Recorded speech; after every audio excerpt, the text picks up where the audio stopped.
3. El capitalismo y lo real. Realismo capitalista, no es una categoría de nuevo cuño.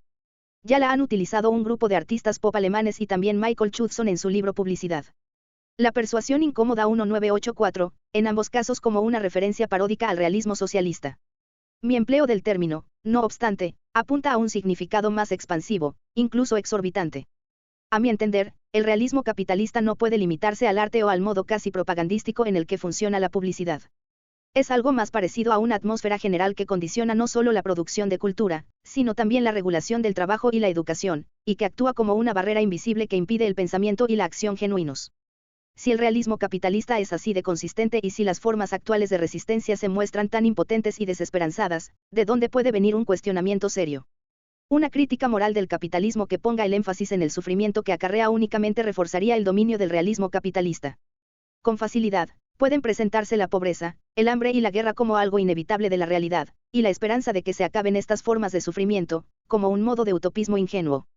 Solo puede intentarse un ataque serio al realismo capitalista si se lo exhibe como incoherente o indefendible, en otras palabras, si el ostensible realismo del capitalismo muestra ser todo lo contrario de lo que dice. No hace falta decir que lo que se considera realista, en una cierta coyuntura en el campo social es solo lo que se define a través de una serie de determinaciones políticas. Ninguna posición ideológica puede ser realmente exitosa si no se la naturaliza, y no puede naturalizársela si se la considera un valor más que un hecho. Por eso es que el neoliberalismo buscó erradicar la categoría de valor en un sentido ético. A lo largo de los últimos 30 años, el realismo capitalista ha instalado con éxito una ontología de negocios, en la que simplemente es obvio que todo en la sociedad debe administrarse como una empresa, el cuidado de la salud y la educación inclusive. Tal y como han afirmado muchísimos teóricos radicales, desde Brecht hasta Foucault y Badiou, la política emancipatoria nos pide que destruyamos la apariencia de todo orden natural, que revelemos que lo que se presenta como necesario e inevitable no es más que mera contingencia y, al mismo tiempo, que lo que se presenta como imposible se revele accesible.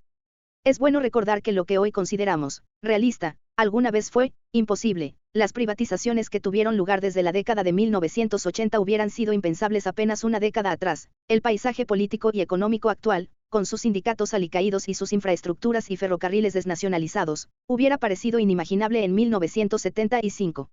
Inversamente, lo que parece realizable hoy es considerado apenas una posibilidad irreal. La modernización, observa Badiou con amargura, es el nombre para una definición estricta y servil de lo posible. Estas reformas tienen el objeto excluyente de hacer que lo que alguna vez fue practicable se vuelva imposible, mientras se vuelve susceptible de lucro, para la oligarquía dominante, lo que antes no lo era. En este punto puede ser útil introducir una distinción teórica elemental del psicoanálisis lacaniano, a la que Hayek le ha dado mucha validez y actualidad, la diferencia entre lo real y la realidad. Como explica Alenka Supansik, la postulación de un principio de realidad por parte del psicoanálisis vuelve sospechosa toda realidad que se presente como natural.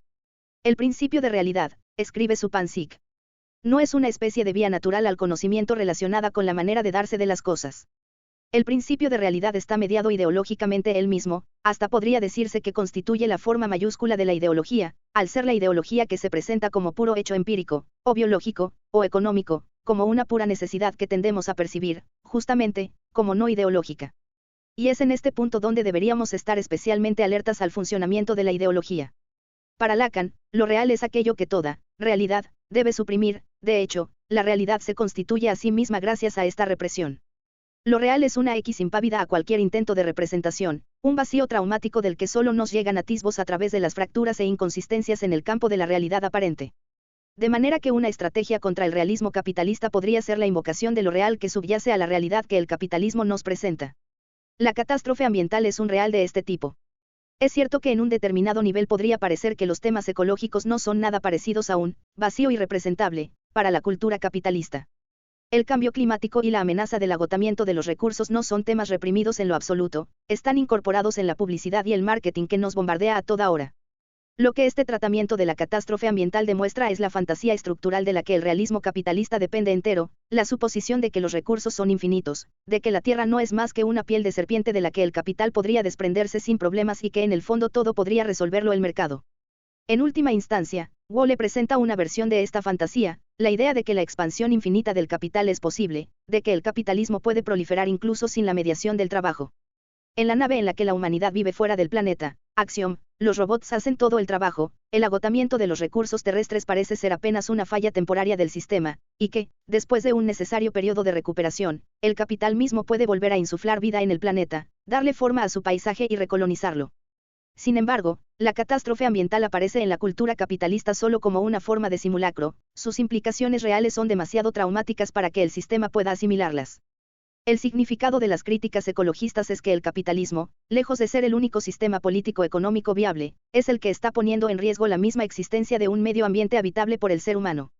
La relación entre el capitalismo y el ecodesastre no es de coincidencia ni de accidente, la necesidad de un mercado en expansión constante, y su fetiche con el crecimiento, implican que el capitalismo está enfrentado con cualquier noción de sustentabilidad ambiental.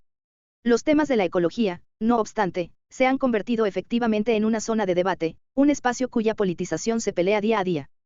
Por eso en lo que sigue preferiré detenerme en otras dos aporías del realismo capitalista que todavía no han sido politizadas al mismo nivel. La primera es la aporía de la salud mental. Es un caso ejemplar de la operatoria del realismo capitalista, que insiste en que la salud mental debe tratarse como un hecho natural tanto como el clima. Aunque acabamos de ver que el clima ya no es un hecho natural, sino un efecto político-económico. En las décadas de 1960 y 1970, la política y la teoría radicales, Lang, Foucault, Deleuze y Guattari, etc., formaron una coalición a propósito de cuadros mentales extremos como la esquizofrenia y argumentaron, entre otras cosas, que la locura no es una categoría natural sino política. Lo que necesitamos ahora es una politización de aquellos desórdenes en apariencia mucho más normales. Y justamente es su normalidad lo que debería llamarnos la atención. En el Reino Unido la depresión es hoy en día la enfermedad más tratada por el sistema público de salud. En su libro The Selfish Capitalist, Oliver James afirma de manera convincente que existe una correlación entre las tasas crecientes de desorden mental y la variante neoliberal del capitalismo que se practica en países como el Reino Unido, los Estados Unidos y Australia. En línea con el razonamiento de James, me propongo afirmar que es necesario volver a discutir el problema creciente del estrés y la ansiedad en las sociedades capitalistas de la actualidad. Ya no debemos tratar la cuestión de la enfermedad psicológica como un asunto del dominio individual cuya resolución es de competencia privada. Justamente, frente a la enorme privatización de la enfermedad en los últimos 30 años, debemos preguntarnos, ¿cómo se ha vuelto aceptable que tanta gente, y en especial tanta gente joven, esté enferma? La plaga de la enfermedad mental, en las sociedades capitalistas sugiere que, más que ser el único sistema social que funciona, el capitalismo es inherentemente disfuncional, y que el costo que pagamos para que parezca funcionar bien es en efecto alto. La otra aporía que deseo subrayar es la de la burocracia. En sus ataques clásicos al socialismo, las ideologías neoliberales deleznaban la burocracia que condujo a las economías controladas de arriba abajo a la esclerosis y la ineficacia generalizada. Con el triunfo del neoliberalismo, se suponía que la burocracia quedaría definitivamente obsoleta y se convertiría en una especie de vestigio irredento del pasado estalinista. Sin embargo, esta pretensión contradice la experiencia de la mayor parte de las personas que trabajan y viven en el capitalismo tardío, y que estarían dispuestas a afirmar con convencimiento que la burocracia sigue siendo muy importante en su cotidianidad. Es que, en lugar de desaparecer, la burocracia ha cambiado de forma. Y esta nueva forma descentralizada le ha permitido proliferar. La persistencia de la burocracia en el capitalismo tardío no significa en sí misma que el capitalismo no funciona, más bien, lo que sugiere es que la forma efectiva en la que el capitalismo funciona es muy diferente de la imagen que presenta el realismo capitalista. En buena medida, he preferido concentrarme en los problemas de la salud mental y la burocracia porque los dos tienen un fuerte ascendente sobre un área de la cultura que los imperativos del realismo capitalista han logrado, de modo creciente, dominar la educación. Durante la mayor parte de la década de 2000, he trabajado como profesor en un terciario del sistema Further Education, FE, y en las siguientes páginas me basaré, sobre todo, en esa experiencia. En el Reino Unido, los terciarios del sistema FE solían ser lugares a los que los estudiantes, generalmente procedentes de la clase trabajadora, asistían en busca de una alternativa a la educación universitaria convencional, condicionada por mayores exigencias. Y desde que salieron de la órbita de la autoridad municipal a comienzos de los años 90, este tipo de instituciones comenzó a soportar las presiones tanto del mercado, como de las políticas gubernamentales. Estos terciarios han estado a la vanguardia de los cambios que finalmente se extenderían al resto del sistema educativo y del sistema de servicios públicos en general, fueron una especie de laboratorio en el que las reformas neoliberales de la educación se pusieron a prueba. Y como tales resultan el mejor lugar para efectuar el análisis de los efectos del realismo capitalista.